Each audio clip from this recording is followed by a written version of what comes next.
Bueno, buenas tardes para todos. De antemano agradecer a los organizadores del evento por esta maravillosa invitación para hablar sobre escenarios emergentes en el abordaje de la salud mental. Particularmente he titulado esta ponencia como ¿qué tiene que decir la psicología del consumidor en el marco de la salud mental? ¿Por qué esto? Porque es que generalmente cuando se habla de salud mental, las personas se imaginan psicología clínica, como si el resto de campos aplicados de la psicología no pudiesen hablar de eso, o más bien como si los únicos que tuviesen la capacidad de hablar de bienestar fueran los psicólogos clínicos, cosa que no es cierta. En ese sentido, pues voy a usar este espacio para reivindicar uno de los campos aplicados asociados a la psicología industrial o también llamado psicología para el trabajo, junto a la psicología organizacional. Y por supuesto que todos los campos aplicados de la psicología, que no sean clínica, también le apuntan a esta cuestión de la salud mental, dado que la psicología en el marco legal colombiano está asociado a las ciencias de la salud. En ese sentido, propongo este contenido de la conferencia, en donde primero veremos la definición, por qué es importante hablar de consumo en el marco de la salud mental, pero también si queremos entender esta cuestión de la salud mental, no solamente tenemos que aprender o comprender al individuo, sino también la sociedad. Y para eso nos remitiremos a Zygmunt Bauman con la cuestión de la modernidad líquida, la influencia de las redes sociales, el concepto o el término del autoconcepto, el consumo simbólico, el consumo conspicuo. Les voy a compartir las últimas investigaciones que hay al respecto, el tema de la importancia de las clases sociales dentro de este asunto y finalmente cuáles son los retos desde la psicología del consumidor y otros campos de conocimiento para el fomento de la salud mental, porque insisto, y quitémonos de la cabeza, que solamente los clínicos pueden hablar de salud mental. Así que iniciemos. Bien, vamos a iniciar con una definición clásica de lo que es psicología del consumidor. Esta definición que ustedes ven en pantalla tiene que ver con lo clásico que se encuentra en los libros de comportamiento del consumidor, en este caso del libro de Solomon, en donde se define la psicología del consumidor como el estudio de los procesos psicológicos y conductuales que intervienen en el momento previo, durante y posterior de la conducta de compra o consumo y que tiene que ver con satisfacción de necesidades. Claro, con esta definición suena un poco frío, un poco ligado al marketing, pero vamos a desglosarlo uno por uno. La primera cuestión que debemos tener en cuenta es que se habla de satisfacción de necesidades. No solamente estamos hablando de necesidades básicas. Si ustedes recuerdan su clase de humanismo, por ejemplo, vamos a recordar la pirámide de Maslow, en donde tenemos las necesidades básicas, fisiológicas, luego pasamos por las sociales y terminamos en la punta de la pirámide como la realización personal. Es decir, que no solamente nos fijamos en lo fisiológico, sino también en el bienestar individual, en las necesidades de vincularnos a grupos sociales y, por supuesto, lo que pensamos de nosotros mismos.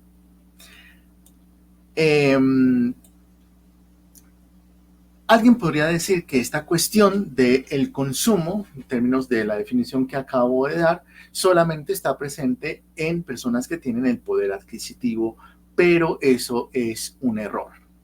Porque la verdad es que incluso desde que estamos en el vientre materno, es decir, ni siquiera hemos salido al mundo, ni siquiera hemos visto la luz, ni siquiera respiramos oxígeno todavía, y ya estamos inmersos en un contexto de consumo.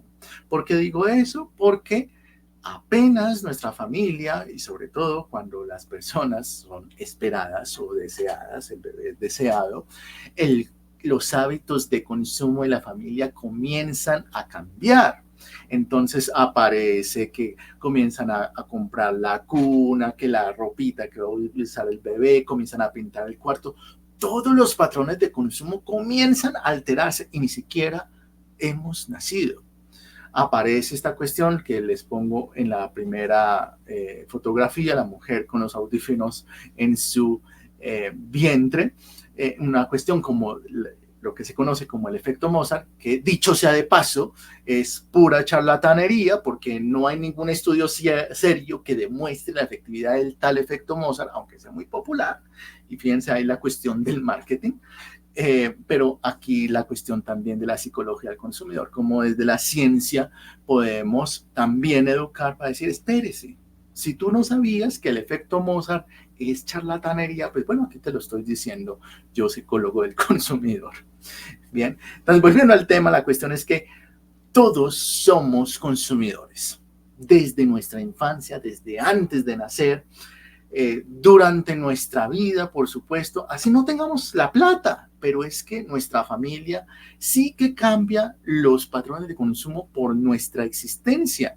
¿Sí? Las personas que tienen hijos o hermanitos o algún familiar pequeño en su casa se está dando cuenta que su patrón de consumo, por ejemplo, de la televisión cambia. Entonces, estas personas que conviven con niños saben cuáles son los dibujos animados de moda, cuáles son las canciones infantiles de moda. Yo, por ejemplo, como no vivo con niños, pues yo no salgo de salió la, etcétera. Pero pues seguramente ahorita hay otras canciones infantiles, hay otras rondas infantiles, pero depende. Es para decirles cómo esa existencia de niños, a lo largo de toda nuestra existencia, pues somos consumidores, no solamente de nuestra vida, de nuestra existencia, porque incluso hasta después de la muerte también somos consumidores, ¿sí? Porque nos morimos y toca comprar que el ataúd, que toca pensar que en el lote si lo van a enterrar, en dónde lo van a enterrar, eso cuánto vale, si lo van a inhumar a los 5 años o si son cenizas, todo eso toca pensarlo y todo termina siendo compra. Así que es difícil esa cuestión de escapar de esa cuestión del consumo.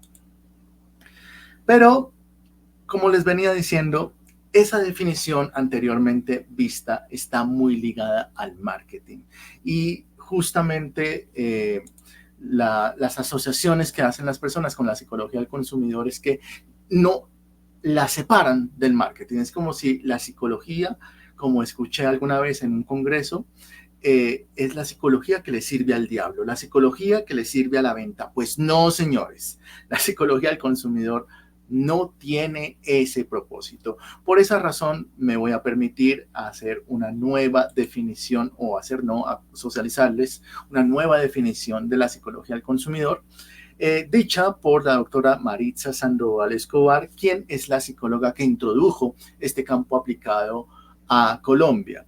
Y ella lo define como el estudio del comportamiento humano presente en contextos de intercambio económico.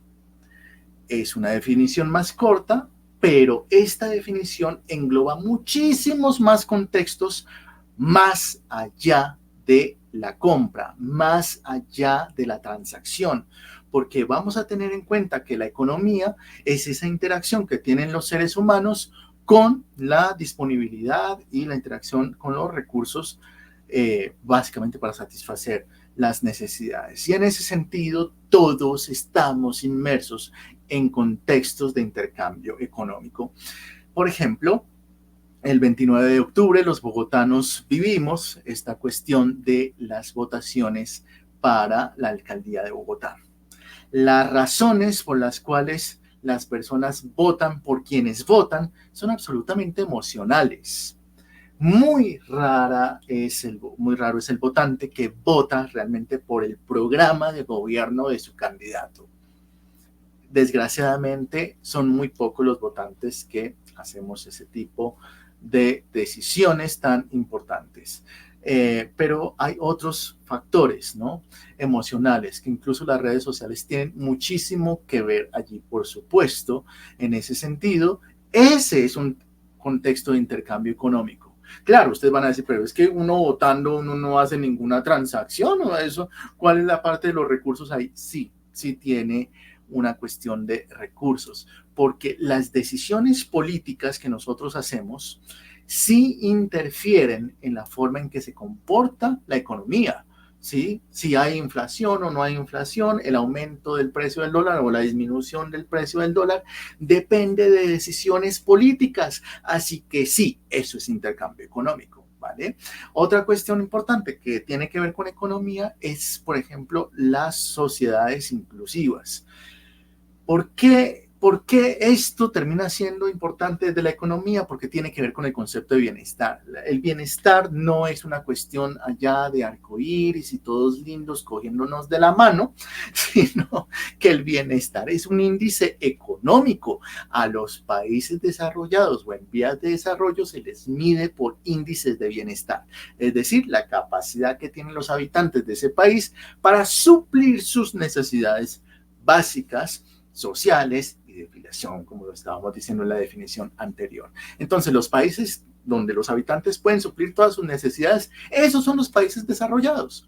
Los países como el nuestro, que no son desarrollados, se miden así porque muchos de sus habitantes viven en la miseria, viven en la pobreza, no pueden suplir necesidades porque hay mucha corrupción, porque no hay inclusión, porque hay discriminación, por muchas otras cosas. Por esa razón, estos contextos que ustedes ven en pantalla, la inclusión, las organizaciones, el consumo, digamos, el reciclaje, es muy importante porque es que también tiene que ver con responsabilidad social empresarial. O sea, no es solamente que la marca o la empresa produzca unos elementos para vender, ¿sí? Unos productos, vale la redundancia, sino también cómo se reivindica con ese ambiente que de pronto está dañando. En ese sentido, como ustedes pueden ver y inferir, esta definición amplía el campo de aplicación del psicólogo del consumidor. Yo mismo, siendo psicólogo del consumidor, trabajo en contexto educativo. ¿Y que si la educación es un contexto económico? Claro que sí, porque es que si tú no estudias o si tú no te capacitas, te actualizas, pues eso va a afectar tu economía. Así que, por supuesto que todo esto tiene que ver. O sea, el psicólogo del consumidor no solamente trabaja para que la marca de gaseosas venda más basura, para que la gente se envenene con eso, sino que también trabaja en contextos de la experiencia de las personas para que sea cada vez mejor. Y eso tiene que ver con bienestar y, por supuesto, con salud mental. En ese sentido, vamos a definir la cuestión del intercambio económico como la interacción que existe entre organizaciones, personas o sistemas y que se caracteriza por dar y recibir valor. No es la sola transacción económica como yo lo pongo ahí en la pantalla. No es solamente que yo tengo plata y tú tienes un producto y yo intercambiamos ahí plata por productos. No, sino que tiene que ver con valor. Hoy por hoy, todo tiene que ver con valor. Las marcas funcionan en términos del valor. ¿Qué es el valor? Todos aquellos atributos, características que hacen que valga la pena invertir dinero, por supuesto, pero no solamente dinero, sino también tiempo o energía. Es decir, si ustedes se meten a redes sociales y comienzan a seguir a al perfil de una marca y ese perfil de esa marca solamente lo que vamos a suponer que solamente vende pantalones y solamente se dedica a decir pantalón negro vale 50,000, pantalón rojo vale 100,000, ese perfil está destinado a fracasar. ¿Por qué? Porque no está dando valor, porque es que solamente se está centrando en la transacción. Tengo este producto, tú tienes la plata y cómprame. No, así no funciona en el momento actual. En este momento de la historia no funciona así. Funciona básicamente en términos de que la marca pueda dar valor, ¿sí? Es decir, datos adicionales que le aporten a la persona, si le aporta entretenimiento, si le aporta información, si le aporta técnicas que puede aplicar en su vida cotidiana y de forma gratuita, eso es valor. ¿Y qué pasa? Que cuando las marcas dan valor indirectamente, eso apunta a la venta y por ende va a crecer y va a tener éxito. Pero si ustedes están dando cuenta, el mundo actual funciona en términos de valor, algo intangible, algo más simbólico, no la venta, ¿no? Entonces, muchas marcas, voy a decir el nombre, por ejemplo, Coca-Cola, no vende gaseosa, es el ejemplo típico, sino que vende felicidad. Entonces, las campañas de marketing de Coca-Cola tienen que ver con producir emociones. ¿Cuál emoción? Pues la felicidad. Entonces se ponen allá donde está el entretenimiento, allá donde está el concierto, allá donde está el parque de diversiones, y eso de una u otra forma es esa cuestión del valor, el valor. Bien.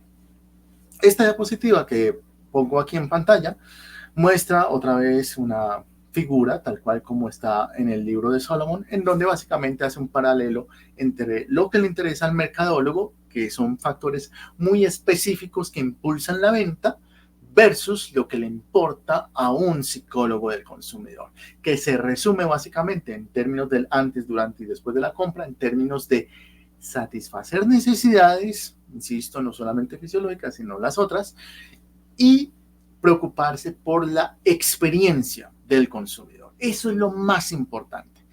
Y en términos de la salud mental es la experiencia, en términos del bienestar, en términos del equilibrio de las dimensiones del ser humano. En ese sentido, y a modo de resumen de esta primera parte, entender que la psicología del consumidor sigue siendo psicología.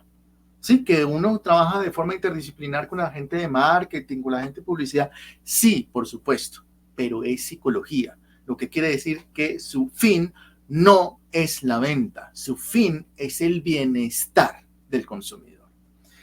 ¿Y qué tiene que ver con salud mental? Que así como trabajamos de forma interdisciplinar con los mercadólogos, también podemos trabajar con los psicólogos clínicos.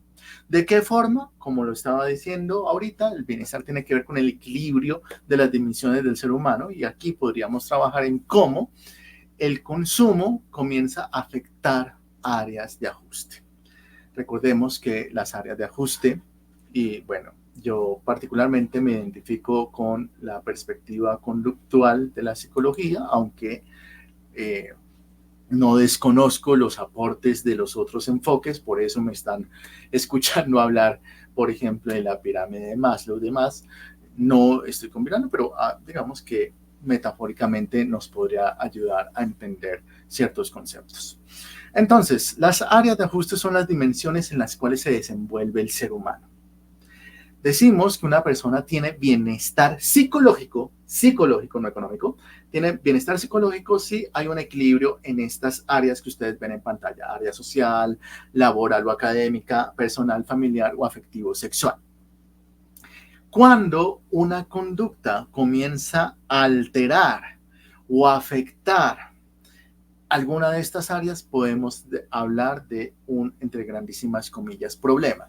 No porque la conducta sea problema, sino porque el contexto en el que se está dando esa conducta puede generar malestar.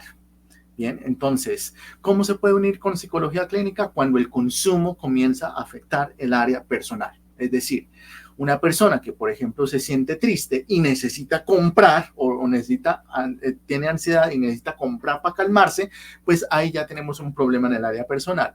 O una persona que tiene que inscribirse siempre en los cursos más caros, en la universidad más cara para poder ser alguien en la vida, pues ahí sería una afectación en el área académica, y así en cada una de estas áreas. Cuando el consumo comienza a alterar algún área de ajuste, estamos hablando de un problema, y allí no interviene el psicólogo del consumidor, sino que interviene la psicología clínica. Pero fíjense cómo un problema psicológico, algo de malestar psicológico, puede tener su raíz en un contexto de intercambio económico.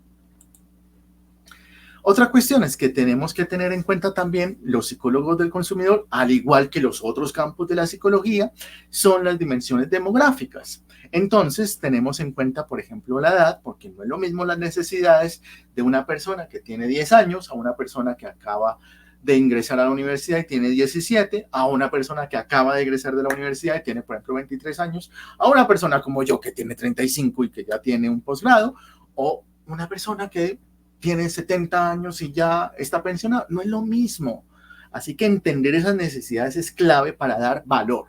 El género no es lo mismo hombres que mujeres, las necesidades son distintas. Y por supuesto toda esta cuestión de la inclusión en términos de diversidad sexual.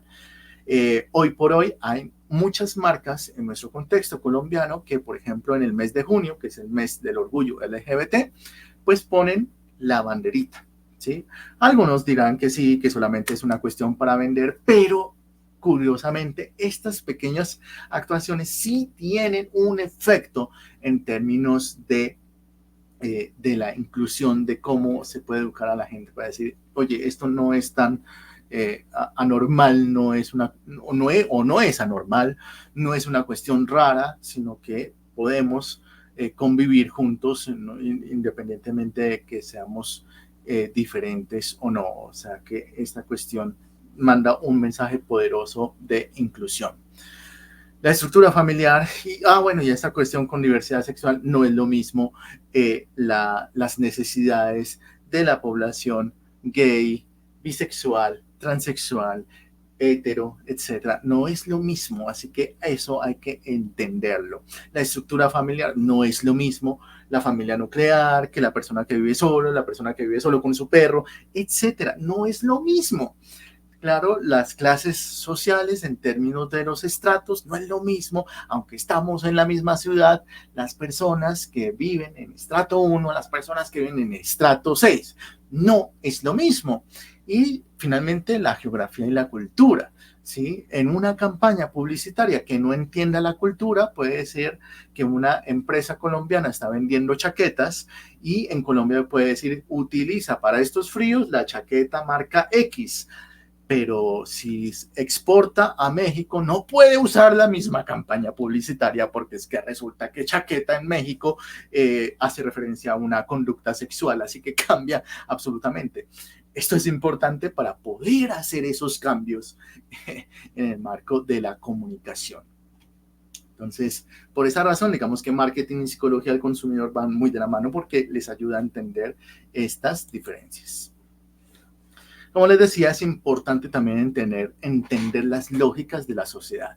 Acabamos de ver toda la parte individual para entender la salud mental, pero es que la salud mental no es solamente yo con yo, sino también yo cómo me comporto, cómo interactúo con la sociedad. Para eso voy a remitirme a Zygmunt Bauman, un sociólogo, y él dice básicamente que en los años 70 ocurrió un cambio en las dinámicas sociales. Anteriormente, las empresas se centraban en la producción y por ende todo era mucho más rígido, que es básicamente la generación casi que de nuestros padres o de sus abuelos, de nuestros abuelos, donde tenían muchas reglas muy rígidas y los productos duraban más. ¿Sí? Entonces ahí aparecen discursos como, es que en mis tiempos todo era mejor, esto habían más valores, bueno, ese tipo de cosas. Pero a partir de los años 70 para acá, el mundo se centra en el consumo. Y eso hace que el mundo se vuelva líquido. ¿Por qué líquido? Porque ya no hay reglas, todo se vuelve más flexible, todo se vuelve mucho más como ágil, como rápido, ¿no? Entonces, mientras que en el mundo sólido las personas se aguantaban clases de 3 horas y no pasaba nada, en el mundo líquido una clase de 3 horas es una tortura para este tipo de personas. Por esa razón, en el mundo líquido, una red social como TikTok funciona también, porque es que TikTok son videos de máximo 1 minuto, ¿sí? La cultura TikTok es el mundo líquido en todo su esplendor, ¿sí? La persona que prefiere leer, por ejemplo, en papel, que porque es que mejor, que no hay como la hoja y todo ese tipo de cosas, tiene un pensamiento un poco más sólido. Entonces, aquí en mi fondo de pantalla les comparto mis redes sociales por si me quieren seguir también, pero también con el motivo de presentarles unos datos que pueden ver tangiblemente de forma estadística allí, que tiene que ver con la cantidad de seguidores, ¿sí? En YouTube yo subo videos de 10 minutos, ¿listo? Y la cantidad de seguidores que tengo actualmente son 2.800 personas. Pero en TikTok los videos son de 1 minuto y la cantidad de seguidores que tengo actualmente son 74,000. Esa diferencia de seguidores dice mucho de lo que le interesa a la gente actualmente. O sea, la inmediatez, la agilidad, entre más rápido, mejor. Esas son las características del mundo líquido y entender eso es clave para entender al consumidor y por ende su bienestar. Bien, entonces voy a resumir básicamente un libro como de 300 hojas que es Modernidad Líquida de Zygmunt Bauman en 10 características importantes, hablando de esta cuestión de la liquidez. Entonces, características de la modernidad líquida. 1. Las compras no solucionan necesidades, sino deseos. O sea, lo que significa. Lo importante es el significado, no tanto la utilidad del producto. 2, el estatus social es importante y es tan importante que define cómo incluso se proyecta tu cuerpo. O sea, la forma en que tú te vistes tiene que ver con estatus social. Las selfies que tú te tomas tiene que ver con eso. Además, hay una cuestión importante también de la modernidad líquida, es que prima, ¿sí? Hay un énfasis en estar en forma, en verse bien, pero no necesariamente estar sano. Tú puedes tener la salud por el piso, pero si eres mujer y eres 90, 60, 90, y si eres un man, un hombre que tiene el cuerpo marcado, pues está bien, ¿sí? Es muy característico de nuestro mundo. De nuestros padres o nuestros abuelos era al contrario, la salud prima más que la forma. 4, digamos que todo lo que se publica en redes sociales se vuelve marco de identidad. Por esa cuestión, la cuestión de los influenciadores, cómo termina siendo afectando la forma en que se perciben las personas, porque si ustedes se dan cuenta, ellos una muy buena parte de ellos están en forma, ¿cierto? Sus cuerpos son particulares y eso influencia la forma de vestir, la forma de hablar, ¿cierto? Y en ese sentido, pues como las redes sociales están primando en este momento de la historia, las imágenes y los videos terminan siendo marco de referencia y terminan siendo la realidad. Énfasis en la individualidad por encima de lo colectivo. Eso quiere decir que importa más el placer individual. Y así es que hoy por hoy la publicidad es absolutamente personalizada. Es decir, tu YouTube o tu Spotify o cualquier plataforma de streaming que utilices es diferente a la mía, porque por los algoritmos el algoritmo aprende de tus decisiones, de tu tasa de clic, la individualidad, y eso lo tiene muy claro el marketing y todo este sistema. 2, la persona es incompleta a menos que realice una compra, es decir, todo lo que tiene que ver con actualizaciones, todo lo que tiene que ver con capacitación, tiene que ver con compras, básicamente. Bien, también lo que es figura de autoridad tiene que ver con número de seguidores, no tanto por lo que sepa, no tanto porque sea un erudito, así como ocurría antes, no, aquí lo que importa es cuántos seguidores tiene. Eso es importante, particularmente importante porque entendiendo eso podemos llegar mucho más fácil con ciertos mensajes, incluso en términos de salud mental. Si ustedes quieren educar en términos de salud mental, pues también pueden hacerlo, al igual que el marketing, buscando influenciadores, por ejemplo. Y otra cuestión importante que tiene que ver con esta cuestión clínica y de mucho cuidado en términos de salud mental es que hoy por hoy lo que se considera exitoso es la exhibición de la vida privada.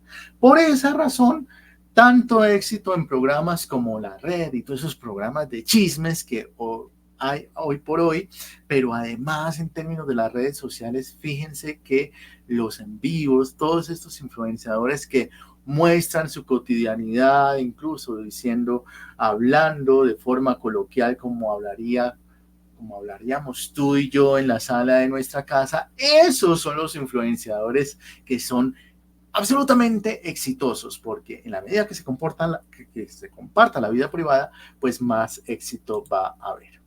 Entonces, aquí estamos viendo que las redes sociales tienen un importante poder en términos de lo que concebimos como la referencia o incluso en términos de salud mental.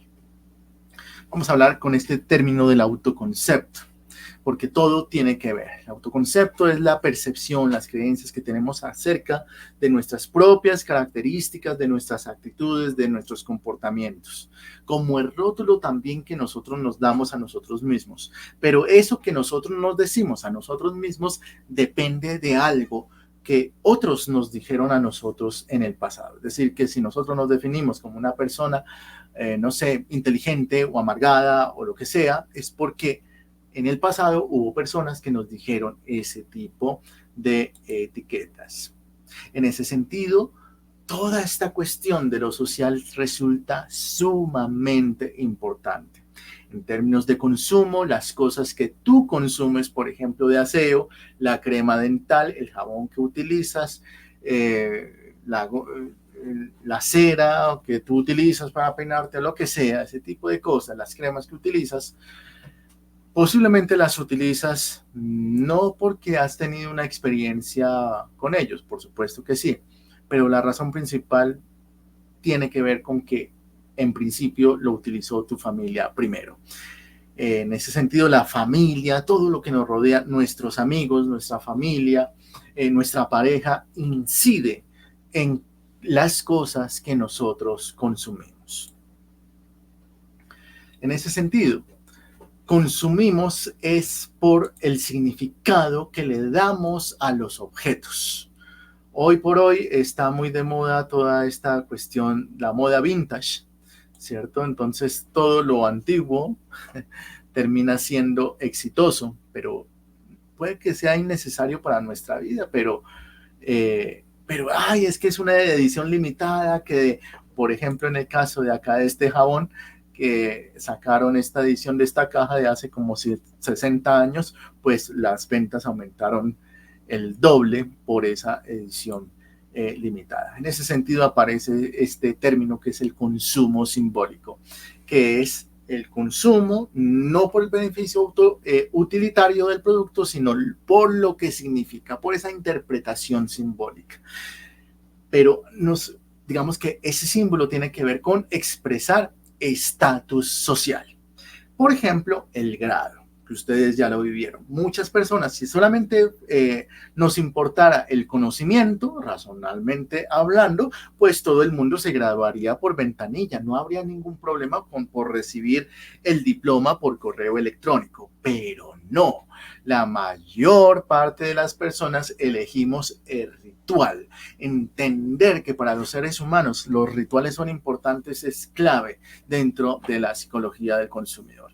El hecho de poder tomarnos la foto con la toga, con el birrete, con el diploma, en el escenario en donde nos lo dieron, tiene un significado importantísimo. Aquí no estamos hablando de transacciones, estamos hablando de lo que significa ese momento de nuestra vida.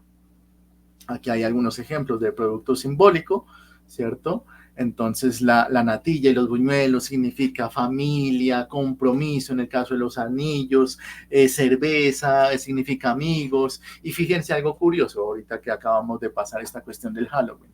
Nosotros a este alimento en Colombia le decimos auyama. Eso es una auyama, simplemente y llanamente una auyama. Y en otras regiones por allá le dicen zapallo. Pero como estamos en el contexto de Halloween, comenzamos a decirle calabaza a eso. Eso es consumo simbólico.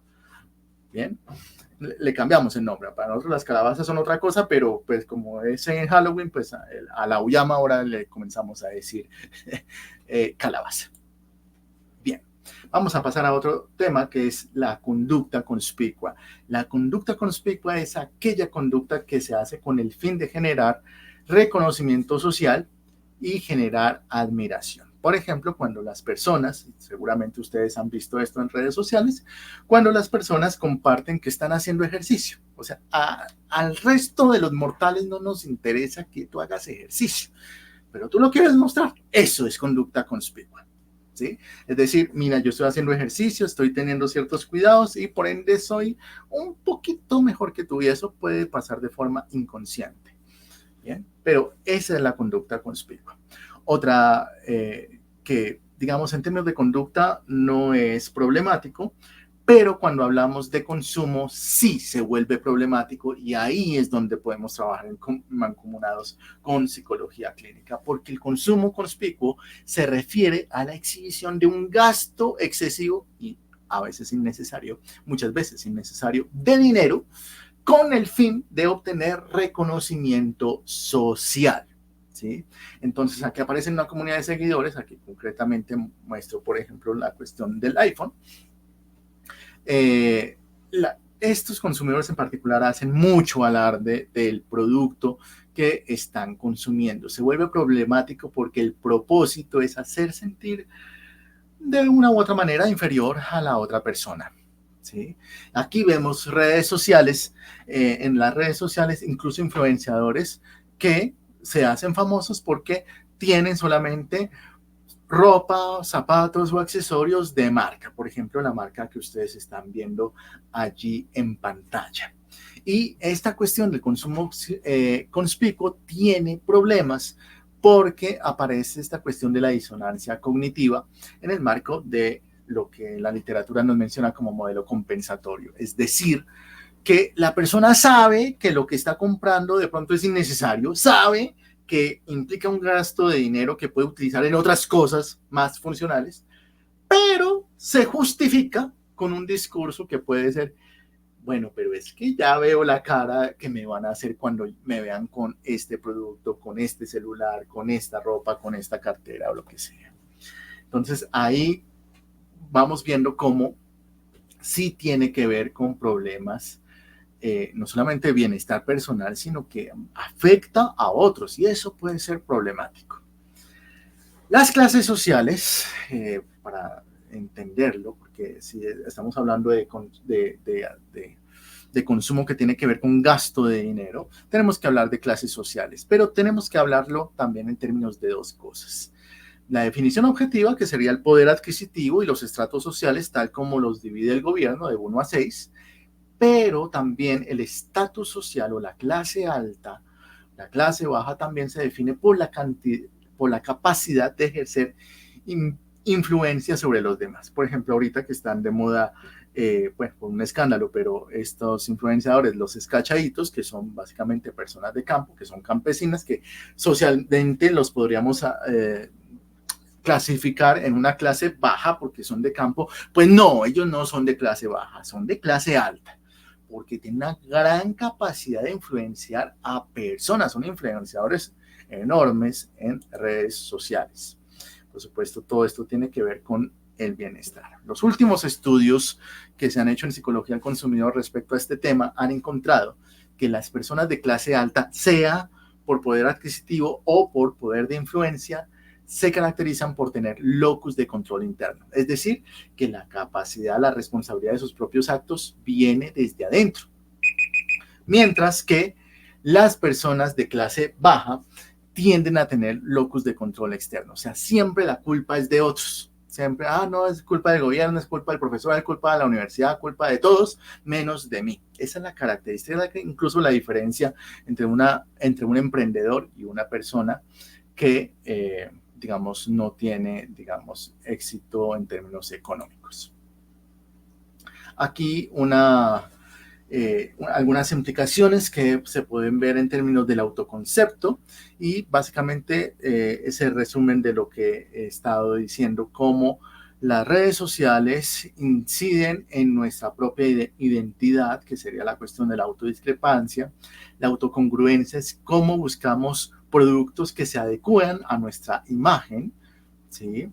Y que tiene que ver también con esa cuestión de la autoestima, ¿sí? Cómo me percibo yo, la automejora, que sería la capacidad de mejorar, de cómo mejoro, de cómo fortalezco mi crecimiento personal, por ejemplo, el estudio, la autoverificación, cómo puedo relacionar mi propio concepto con el consumo y en ese sentido, por ejemplo, si yo me percibo como una persona gorda y me compro una camiseta de talla M y veo que efectivamente no me entra muy bien que digamos, pues aquí estoy reafirmando esa etiqueta de decir es que estoy gordo. Bien, consumo compensatorio sería reducir amenazas, que sería, por ejemplo, comprarse un antivirus, o la autodeterminación, que tiene que ver con productos que nos ayuden a sentir autónomos. Y hay una particular advertencia ahí sobre el riesgo de la inteligencia artificial, dado que, bueno, está reemplazando profesiones y eso hay que tener muchísimo cuidado con ello. Finalmente, voy a terminar con esta cuestión que son los retos para la salud mental, haciendo todo este recorrido de lo que implica la modernidad líquida, de lo que implica el consumo en términos del autoconcepto, de lo que implica las clases sociales y esta cuestión del consumo conspicuo en términos de un consumo simplemente con la función de hacer sentir menos al otro. ¿Qué podemos hacer? Desde diferentes aristas. Entonces, lo primero que se puede hacer desde la familia, porque ya sabemos que desde que estamos en el vientre materno estamos en contextos de consumo, pues la familia debería hacer un énfasis en su crianza para enseñarle a sus hijos que una persona se define por lo que es y no por las cosas que tiene. Eso comienza desde casa. Desde la psicología clínica, propongo programas de promoción y prevención que tenga que ver con el equilibrio de todas las áreas de ajuste, haciendo énfasis que el bienestar psicológico va más allá de las compras. Esa cuestión de, ay, no, te sientes mala, no, pues intenta ir al centro comercial, no, puede ser otra cosa, otros tipos de cosas. Desde la educación también se pueden educar, sobre todo a los niños en la primera infancia, a los adolescentes, sobre la importancia de qué me digo yo por encima del qué me dirán y sobre todo por encima de las redes sociales, de lo que dicen las redes sociales que sería el éxito, que sería una persona bien, etcétera. Cuarto, digamos, en términos de redes sociales, como decía anteriormente, poder trabajar con influenciadores para, por ejemplo, dar recomendaciones en términos de bienestar psicológico, de términos de cuidado emocional. Ojalá, podría ser incluso muy soñador, pero trabajar con los influenciadores sociales para que muestren bienestar más allá de hacer alarde de esas posesiones materiales. 5, en términos de publicidad, que la publicidad también sea un medio también de educar a la sociedad en temas de educación, de inclusión, de no discriminación, en fin, último, del bienestar común. Campañas de publicidad en donde prime el autoconcepto por encima de la marca. Caso concreto, los comerciales de Dove, que últimamente muestran mujeres con diferentes tipos de belleza. La mujer gordita, la mujer que es ya mayor de edad, la mujer que tiene estrías, todas son bellas, no solamente 90, 60, 90. Y por último, desde la psicología del consumidor, que nosotros podamos promover el consumo responsable, es decir, personas que sean cada vez más críticas con la información que reciben de los comerciales, de los influenciadores, de las marcas y que en fin último sean consumidores profesionales que puedan poner por encima de la compra y de las transacciones su bienestar personal y el bienestar común. Y bueno, eso es la información que les quería compartir. Esta es una propuesta de cómo la psicología del consumidor podría trabajar en términos de salud mental. Aquí les dejo las referencias que utilicé para esta ponencia y bueno, también les dejo mis redes sociales, mi correo electrónico, si quieren saber más información, si quieren seguirme allí también lo pueden hacer. Entonces, muchísimas gracias por su atención y quedo atento a cualquier inquietud que tengan.